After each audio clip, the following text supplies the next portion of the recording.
And guys, may papakita ako sa inyong luto na naiiba. Tawag ko dito is pork stew na may simpleng recipe. Masarap, pero matipid. Lagay muna natin yung ating bawang.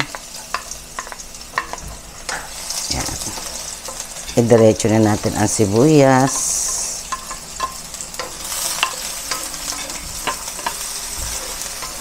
Ito yung ating pork stew. Yan. Ganyan. Na slanting, pahaba. Yan. Ating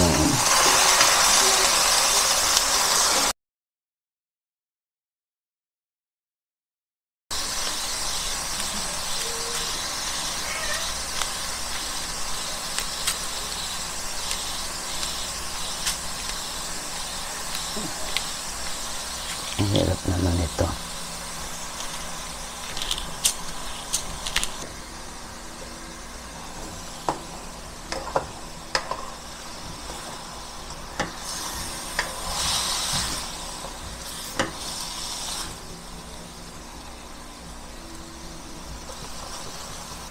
Lagyan natin ng toyo. Yan, konti lang po.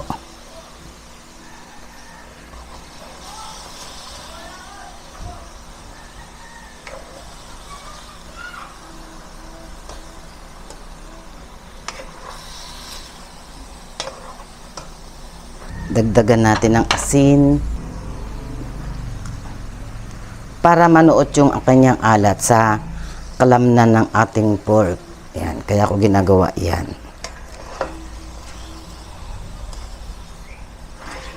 Bawan po natin.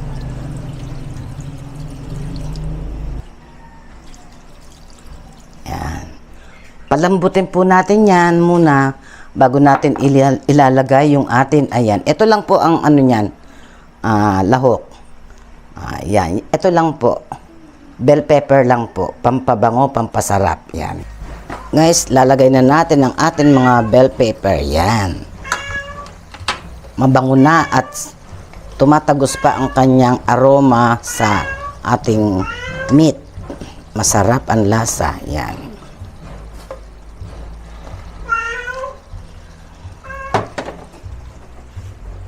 Titikman ko lang po pag kung tama sa lasa at kung talagang malambot na.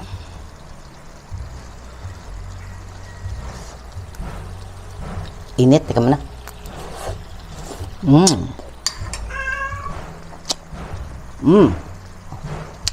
Okay.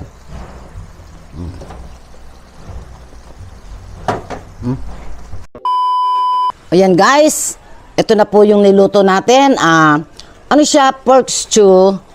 Pork stew siya, yan. Na simpleng, lang to, simpleng recipe. Wala pa yata akong nakita sa nito, sa YouTube. Yan. Nilagyan ko lang siya ng bell pepper para magkaroon ng lasa, mabango na at masarap pa. Simple lang po. Affordable po natin yan. Kung gusto natin kumain ng pork, yan. Kain na po tayo.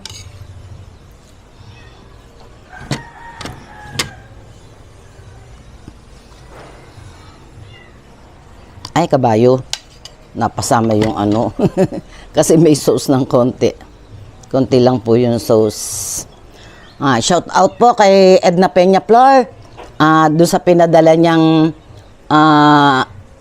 sa akin, yung mga ang tawag dito, yung paminta, yan, ganyan, paminta. Dito po wala akong makitang ganun eh.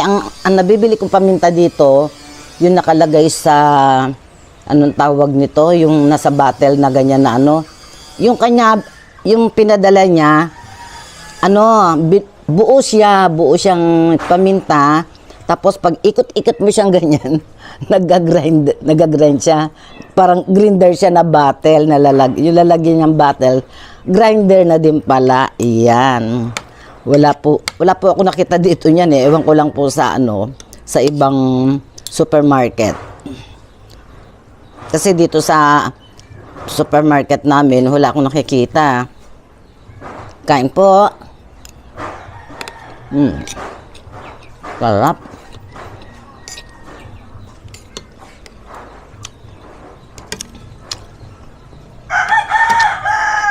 Naglagay ako ng pipino.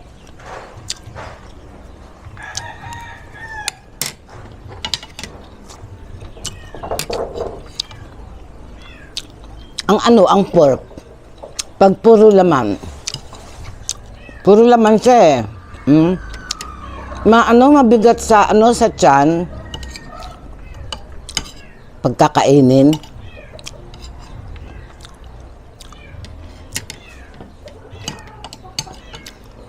Ang sarap ng amoy nung red chili. Ano to eh, totoong to, red chili, hindi to yung papel. Ay, plastic.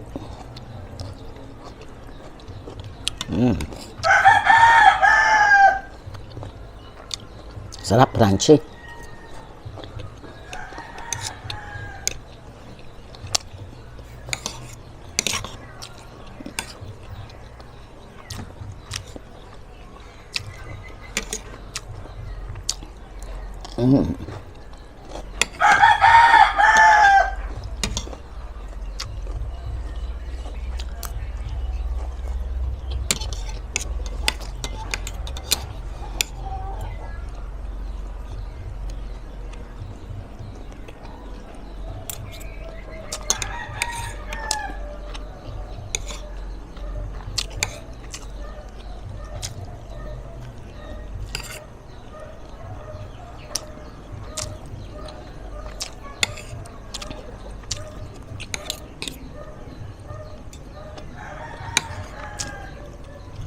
Sarap.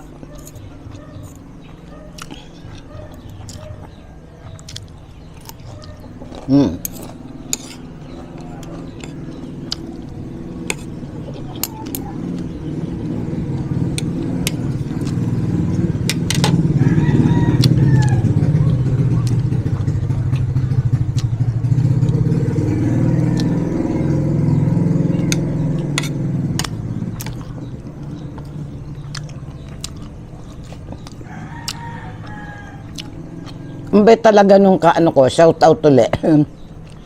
Kay Edna Peñaflor Bianson. Ayan. Peñaflor siya nung dalaga siya. Ang dami niya pinadalang condiments. Hanggang ngayon, nagagamit pa namin.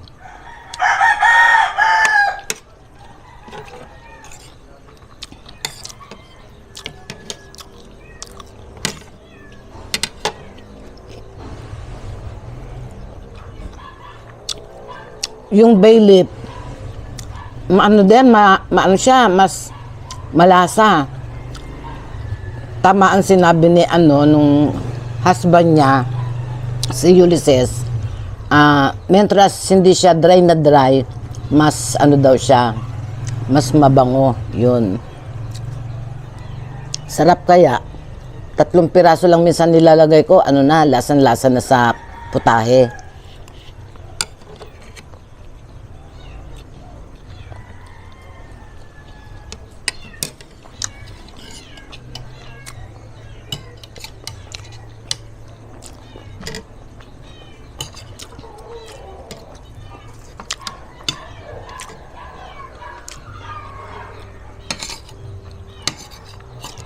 Gusto ko talaga tong bell pepper.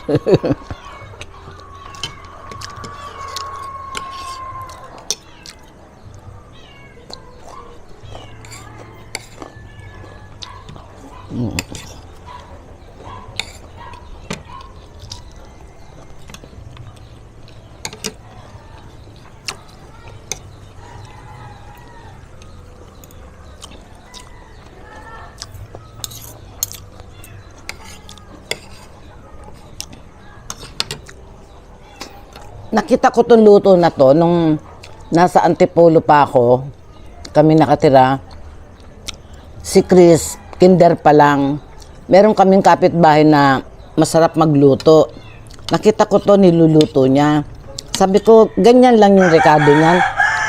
Simple lang siya. Sabi ko, nakakasawa kasi yung marami, halimbawa, mechado, menudo, mga ganyan-ganyan. Kaya, parang parang experiment niya, yun. Ngayon ko naalalang gayahin. ngayon ko lang naalala siya. Kumusta na kaya si Aling Sonia? Aling Sonia, nakalimutan ko tuloy yung kanyang family name. Nasa ano po siya ngayon? Nasa Guam.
Lingon ako ng lingon kanina.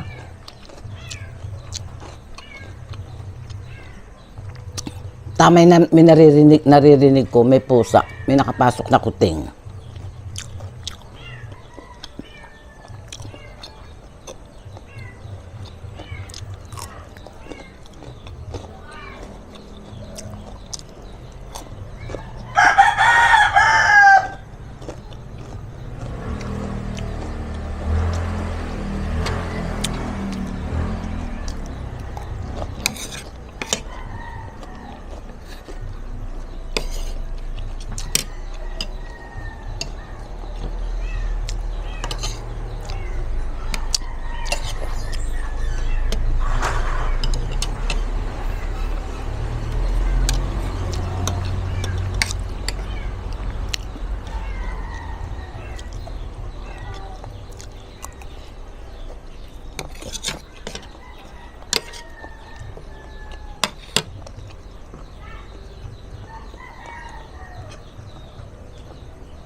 Masarap talaga.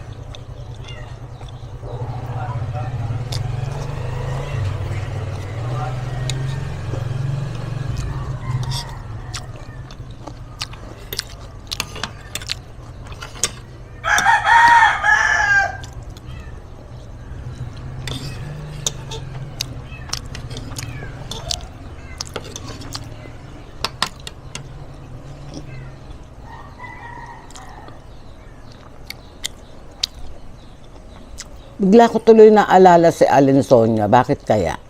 Kumusta na kaya siya? Dati po yung pumupunta sa amin, tinuturuan niya akong magluto ng gelatin.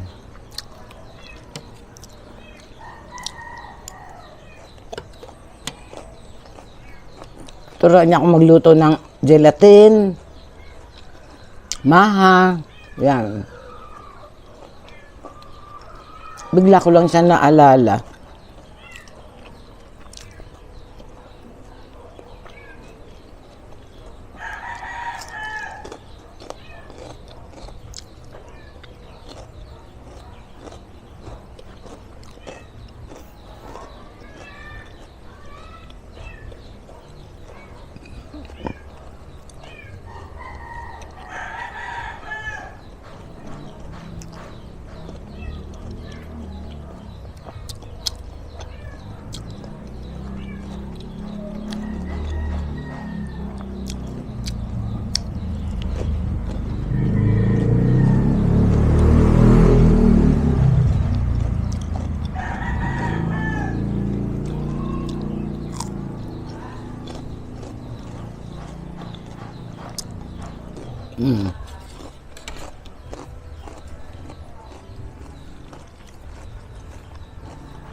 Maraming salamat po sa panonood ninyo.